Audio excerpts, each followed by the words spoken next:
मगन तू छोड़ के सारे किंतु परंतु। एपिसोड के शुरुआत में अब ये लोग उस जगह पहुंचने वाले होते हैं जहाँ पर ज़ोरो को बंदी बना कर रखा है। यार सच में क्या तू ज़ोरो को अपनी टीम में शामिल करने वाला है? अरे हाँ यार पागल मत बन। मुझे नहीं पता वो एक डीमन है, 3 तलवारों से वो लड़ते, इतना खतरनाक आदमी है वो। और वो पायरेट हंटर है, और तू खुद एक पायरेट है। अरे तू चिंता मत कर यार।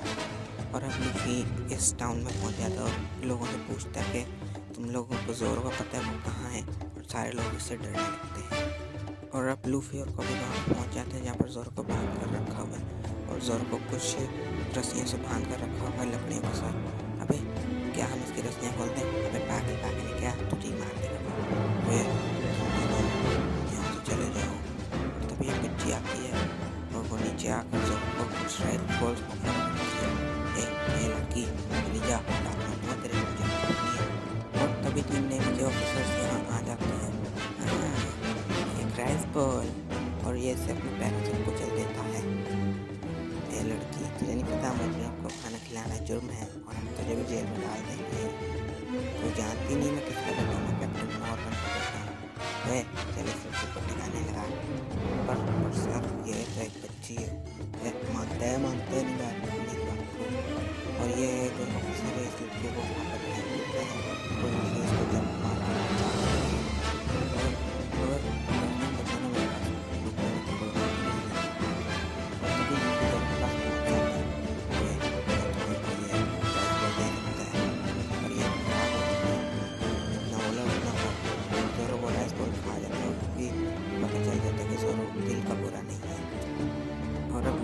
चल जाता है और उस लड़की को बताता है कि ज़ोरो ने तुम्हारे सारे राइफल्स खा लिया। और वो लड़की इस बात को सुनकर बहुत खुश हो जाती है और वो बताती है कुछ दिनों पहले कैप्टन मॉर्गन का बेटा हमारी दुकान में गुंडागर्दी कर रहा था और वो अपनी जान के साथ इधर भागने जा रहा था। ज़ोरो भी वहाँ पर था। उसे यह देखकर गुस्सा आ जाता है। वे तुझे किसने इजाज़त दी है तोड़ फोड़ करने की? तू जानता नहीं मैं किसका बेटा हूँ, मैं कैप्टन मॉर्गन का बेटा हूँ। और ये सब ज़ोरो ने उस लड़की और उसकी माँ को बचाने के लिए किया। उसने उनके आगे सरेंडर कर दिया।